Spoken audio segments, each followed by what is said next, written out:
I thought surgery would be the hardest part, but nothing prepared me for the way my coworkers turned against me. Lies, paranoia, betrayal, and maybe I let it go on too long. The worst part? I'm not sure who I became. Welcome to Reddit Toxic Family Telltales channel. New episode every day. When I scheduled my gallbladder surgery, unfortunately for me, it happened to land right on the most popular vacation week of the summer. And you'd think people would just shrug and say, bad timing. But no. My coworker Elaine? She decided this was part of some grand scheme to steal her beach week. When I first told her I couldn't switch because the surgery date was already booked, her face twisted like she'd just caught me in some crime. She narrowed her eyes and said, "Pretty convenient for you to have surgery during the best weather of the year." I pulled out my pre-op appointment card, thinking it would clear everything up. But she just waved her hand and said, "Photoshop exists." I swear she said it like it was a courtroom objection. And then? She started writing in this little notebook. That was the moment I realized, oh no, she's actually serious. The very next day, she kicked off her little investigation. She began asking people around the office if they thought it was weird that my surgery landed during peak vacation week. And then she made, get this, a shared document. The title? Suspicious Medical Leave Patterns. Like she was the FBI of PTO. Every time I didn't look like I was in agonizing pain, she logged it down. I brought in donuts for the team once and she actually said, someone about to have major surgery wouldn't be carrying a box that heavy. When I laughed at a coworker's joke, she wrote that I was too cheerful for a person facing surgical intervention. I wanted to scream, Elaine, gallbladder pain doesn't mean I've lost the ability to smile. But I bit my tongue because the second I defended myself, she'd probably log that down too. Overly defensive, classic sign of fraud. She started nitpicking every detail of my life. Coffee in my hand? No real pre-surgery patient would be drinking that. My surgeon literally told me it was fine until the day before. Didn't matter. She snapped photos of me walking from my car, then made a PowerPoint slide analyzing my stride length like she was doing sports science. One day she even found my Venmo payment to a friend with the note, "Thanks for Thai food." She forwarded it to HR with the bold claim, no legitimate surgeon would let a patient eat spicy food before surgery. It didn't stop there. She began telling people I was part of some millennial trend of faking medical procedures just to score vacation days. She printed out random articles about medical fraud, highlighted dramatic passages, and left them on my desk like some kind of warning. In meetings, she'd make these passive-aggressive remarks about how some people abuse the system, while honest workers have to miss family milestones. And when I confided once that I was nervous about anesthesia, she laughed in my face. Wow, you're really committed to this act. That one nearly broke me. I had to rush to the bathroom just so I wouldn't cry in front of everyone. But she didn't stop. No, she ramped it up. She tracked which parking spaces I used, saying I was establishing a fake pattern of mobility issues. She critiqued my lunch choices, claiming someone on the brink of surgery would definitely be eating healthier. She even pulled out statistics and announced that it was practically impossible for someone my age to need gallbladder removal. Then came the grand finale. Elaine called a department-wide meeting. She dimmed the lights, fired up a PowerPoint presentation, and unveiled her masterpiece, medical vacation fraud. She had charts linking sunny weather to suspicious medical leaves, screenshots of my Venmo transactions, security footage of me walking, complete with measurements of my stride length. She built a whole timeline showing that I only started talking about my abdominal pain after the vacation calendar was posted. One slide literally listed red flags. Like the fact that I brought my lunch from home instead of eating out, which, according to her, meant I was pretending to savor my last free weeks before surgery. She even included a pie chart of elective surgeries people allegedly fake, with mine neatly slotted in. I scanned the room. Some of my coworkers looked horrified, others just confused, and a few were nodding along with Elaine's madness. My boss sat there, rubbing his temples like he was fighting off a migraine. And Elaine? She was smirking, arms crossed, like she'd just exposed the scandal of the century. My hands shook with rage.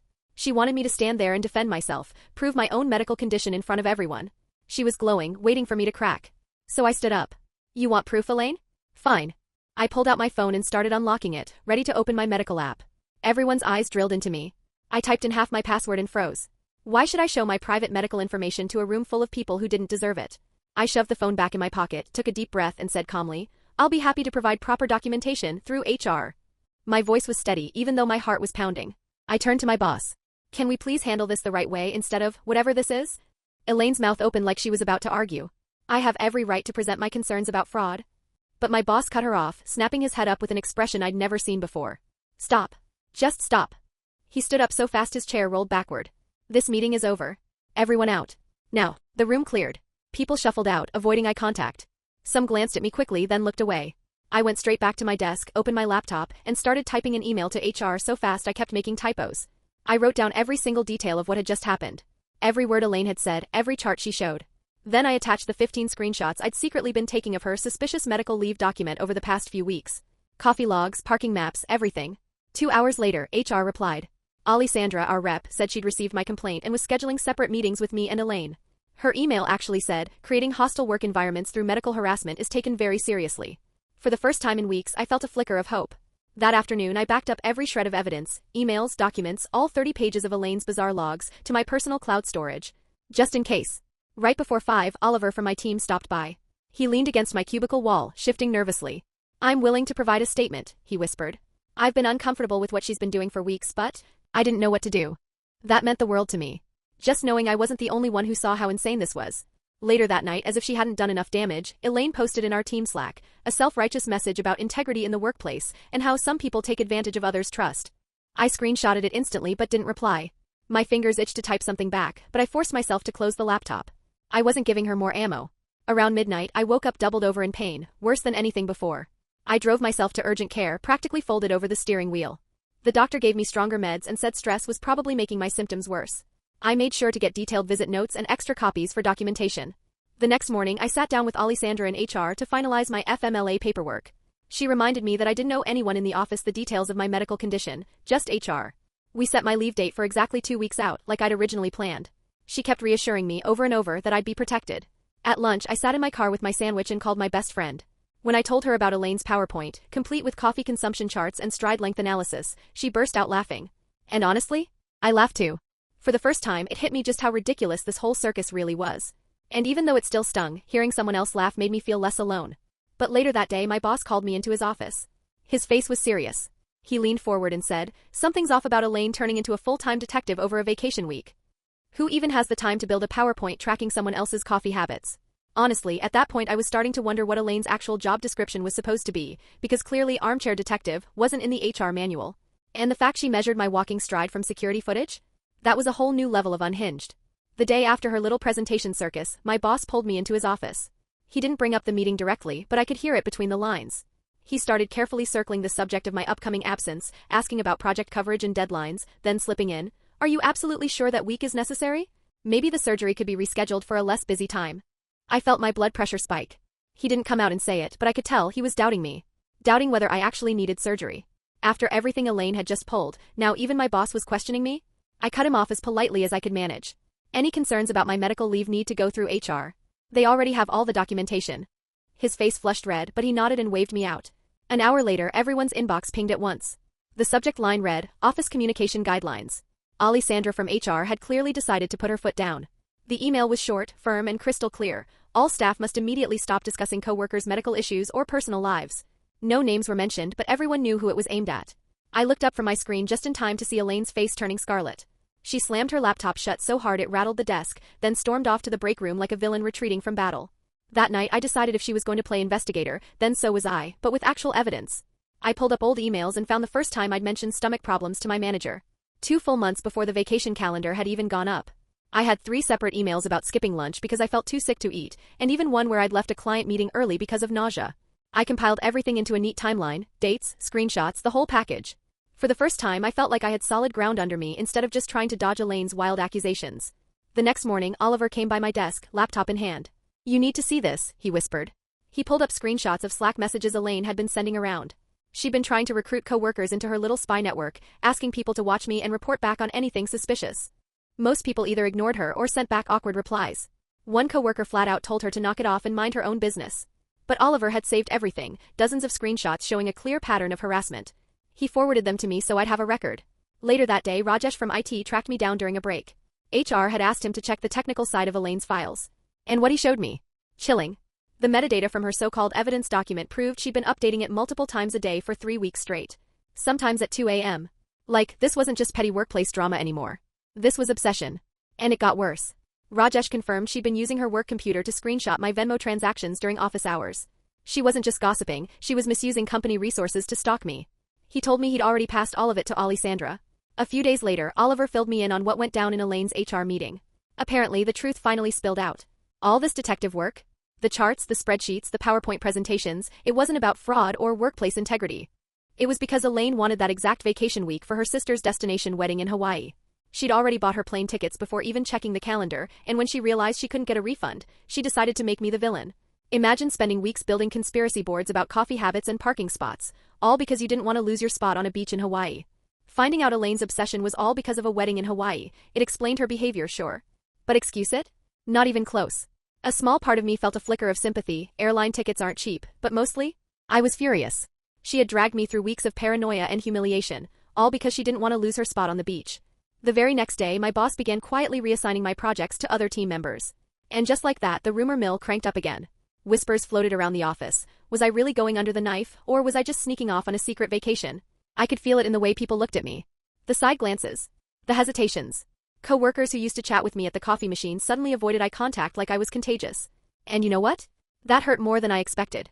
I thought I was thick-skinned, but having my honesty questioned by people I'd worked alongside for years, that cut deep. So I kept my head down, buried myself in finishing my tasks, and told myself, just make it to leave day. But Elaine wasn't done. Oh no, she decided to flip the script. She filed a complaint against me with HR, claiming I was harassing her by keeping records of all her public comments and messages. When Alessandra from HR called to update me, she actually sounded almost amused. She explained that this was a pretty standard move. Basically, when someone's backed into a corner, they try to go on offense. It won't affect anything, she reassured me. Just keep documenting like you've been doing. I was irritated, but I trusted the process. Still, I wanted extra protection. That evening, I had a phone consult with Christina Haddad, an employment lawyer my friend swore by. Before our call, I emailed her every scrap of documentation I'd gathered.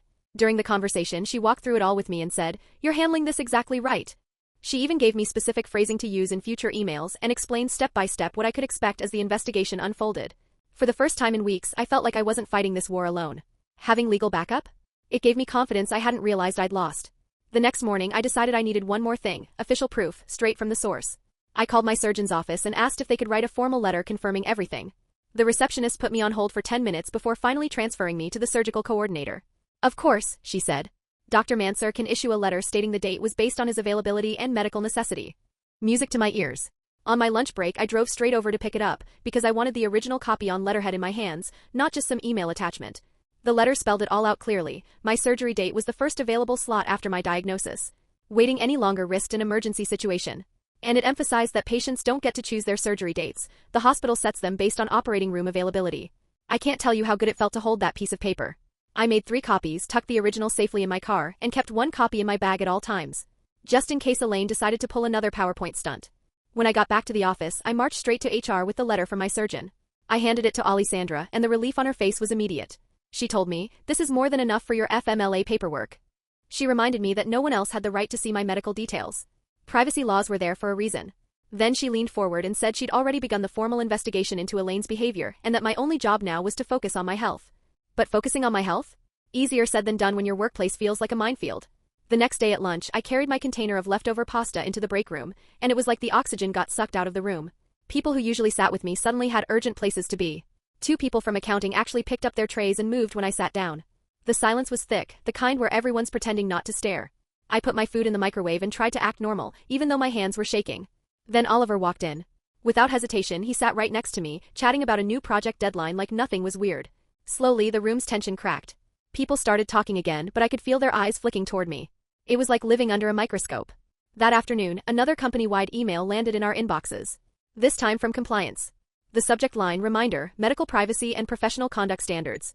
The email spelled it out clearly. Employees cannot investigate or speculate about coworkers' medical issues. Violations could even lead to termination. Once again, no names were listed. But everyone knew. I peeked over my monitor and saw Elaine's face flush beet red as she read it. She slammed her laptop shut, then spent the rest of the day hammering at her keyboard so hard I could hear the clicks from across the room. The next morning's stand-up meeting felt tense before it even began. Elaine kept darting looks between me and our boss like she was waiting for some showdown. When it was her turn for project updates, she said, "Some people's convenient timing is really impacting deliverables." My patience snapped. I looked straight at our boss and said evenly, "Medical topics shouldn't be part of work discussions." The room froze.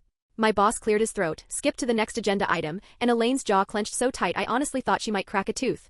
2 days later, the pain hit me like a truck. I'd been ignoring this dull ache all morning, but right after lunch it slammed me. I couldn't sit up straight. My vision blurred. I clutched my desk just to keep from collapsing. Oliver saw me struggling. He came over quietly, helped me pack up, and walked me to my car without making a scene. Later, I found out other coworkers had seen me barely able to walk. And suddenly, Elaine's fraud theory wasn't looking so airtight. I hated that my suffering became public evidence, but at least now people were starting to realize the truth. The following week, Alessandra called me into her office again. This time, things had escalated. Risk management was officially involved. She explained that Elaine's public accusations of medical fraud created potential legal liability for the company. This wasn't just office drama anymore, it was a corporate issue with real legal weight. Lawyers were reviewing everything. They were planning to interview everyone who'd sat through Elaine's presentation. And just when I thought it couldn't get more exhausting, my paycheck came in that Friday. And guess what? My sick day had been coded as vacation time. I had to file a payroll ticket, explain that it was medical leave, not a personal day, and jump through hoops to fix it. 3 emails. 2 phone calls. All just to prove once again that yes, I was actually sick. Following Christina, my lawyer's advice, I sent Elaine a formal email. 3 sentences. Professional, direct, and copied to HR and my boss. Please stop commenting on my medical situation. This behavior is inappropriate and must end immediately. Elaine never replied. But a few hours later, I walked past the break room and saw her showing her phone to a couple of coworkers, shaking her head dramatically. She was clearly painting me as the unreasonable one. Why? Why keep digging herself deeper when HR and compliance were watching her every move? Her sister's wedding explained the desperation, but doubling down with counter-complaints while the company's lawyers were circling? It looked like career suicide. The next day, a coworker pulled me aside. Her voice was low, cautious. She told me Elaine had asked her to snoop in my desk drawer to look for medications. She said she refused immediately and had already reported it to Alessandra. Elaine's excuse? She wanted proof that I was really sick. I thanked my coworker for standing up to her. At least now, other people were finally beginning to see just how far over the line Elaine had crossed. 2 hours later, Alessandra called me into her office. She had a stack of papers in her hands and a look on her face that said she was done playing around. On her desk was Elaine's infamous shared document, printed out, yellow highlighter everywhere, sticky notes marking the ugliest parts.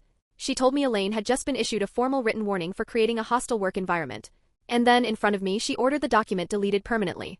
Through the glass wall, I watched Alessandra walk to Elaine's desk, hand her the warning letter, and stand there while Elaine's face turned crimson.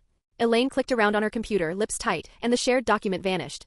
She mumbled something about protecting the company's interests, but Alessandra just pointed at the warning letter again. For the first time, I felt a flicker of satisfaction. Finally, Elaine was facing consequences. But deep down, I knew she wasn't done. The day before my surgery, I made my own little document, a coverage plan for the team. I titled sections Evidence of Preparation and Red Flags of Responsibility, filling them with bullet points about who would cover which projects. When I showed Oliver, he burst out laughing and said it was perfect. Even my boss cracked a tiny smile at my mock investigation format. For once, the humor was on my side. Then surgery day hit. My mom drove me to the hospital at 5 a.m. They got me into a gown, hooked up the 4, and before I knew it, I was being wheeled into the operating room. Waking up felt like someone had swung a sledgehammer into my stomach. Every movement sent shockwaves of pain through me. They kept me overnight for observation, and I spent most of it pressing that little pain medication button every time it would let me. My phone stayed off except for quick texts to family that I was okay. I couldn't handle anything else. The first few days at home were a blur, pain meds, sleeping, trying to find any position that didn't make me want to scream. On day 4, my phone buzzed with a text from a friend. It was a screenshot from Facebook and it made my blood boil. Elaine had posted 3 different articles about millennials faking medical procedures to get time off. She didn't use my name, but come on. The timing made it painfully obvious. Even through the medication haze, I forwarded everything to Christina, my lawyer. Within minutes, she replied, "This is perfect evidence for strengthening your harassment case." She pointed out that posting those articles during my actual recovery showed malicious intent and an ongoing pattern of behavior. The very next day, Christina drafted a letter to the company's legal counsel. 3 pages packed with legal firepower, defamation, hostile work environment, reputational harm. She included the Facebook screenshots, explaining how Elaine's posts could damage my professional standing even outside the company. And the company noticed. Fast. That afternoon, Alessandra called to check in on me. She casually dropped that corporate legal was now directly involved. A formal mediation was being scheduled for my return, with strict ground rules. She reassured me again, my medical details would remain private. The mediation would focus solely on workplace behavior standards. I spent part of my recovery week, pain and all, typing up talking points for mediation, hunched over my laptop, wincing with every keystroke. Meanwhile, payroll finally fixed most of the sick leave coding mess, though some overtime pay was still wrong. At that point, I just let it go. $50 wasn't worth another war. Sometimes you have to pick your battles, and I was already fighting enough. In the middle of all this, Oliver organized the team to send me get-well cards. 2 coworkers even texted privately to apologize for believing Elaine's theory at first. One admitted she felt awful for not speaking up sooner. The other said Elaine had seemed so confident that he doubted his own instincts. Small gestures, but when you're stuck at home feeling like a pariah, those little things matter. And then came the gut punch. Rish from IT called me with news that made my stomach twist harder than the surgery scars. While assisting with an IT audit, he discovered Elaine had actually requested access to the company's security footage for her PowerPoint presentation. She'd filled out official forms, claiming she needed the footage for a workplace safety presentation. That was how she'd gotten video of me walking through the parking lot and hallways, to analyze my stride length. Rish forwarded me copies of the access request forms. Seeing her handwriting on them made my skin crawl. It wasn't just gossip anymore, it was a straight-up invasion of privacy. Alessandra was stunned when I told her.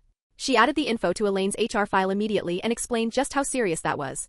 Requesting security footage under false pretenses was a major violation of company policy. She even sat me down over a video call to explain the reality of workplace discipline. And here's the part one hadn't expected. She said that even with everything Elaine had done, termination wasn't automatic. There were progressive discipline steps, burdens of proof, and union rules to consider. Hearing that, it hit me like a second blow. After everything Elaine had put me through, the stalking, the lies, the harassment, the humiliation, I realized justice in the workplace doesn't always come quick or clean. I'll be honest, when Alessandra explained Elaine wasn't getting fired, I was crushed. After everything she'd done, a warning felt like a slap on the wrist. But I understood there were legal constraints, union protections, boxes that had to be checked. The week before I returned, Christina, my lawyer and lifesaver, came over every night after dinner. She role-played as Elaine, throwing snide comments my way while I practiced staying calm. Neutral face, steady voice. Over and over, I repeated phrases like, "I need to redirect this conversation to HR," until they came out automatically. But no matter how much I practiced, my hands still shook when I imagined facing Elaine again. The night before I went back, I barely slept. I kept replaying Christina's advice in my head: document everything. Never be alone with her. My first day back, mediation day, I walked into that conference room and froze for a second. Elaine was already there, arms crossed, wearing the same smug look she'd worn during her PowerPoint ambush. My boss sat stiffly in his chair, looking like he wanted to disappear. Alessandra had a thick folder in front of her, ready for battle. The air was so heavy you could almost hear it hum. Elaine jumped in immediately, talking about how she'd been victimized for trying to protect the company. Alessandra shut her down fast. "We'll follow a structured agenda." I focused on my breathing, kept my hands folded, even when Elaine rolled her eyes at every word I said. When it was my turn, I laid out my timeline. Every document in perfect order. The surgeon's letter showing my diagnosis 2 months before the vacation calendar even existed.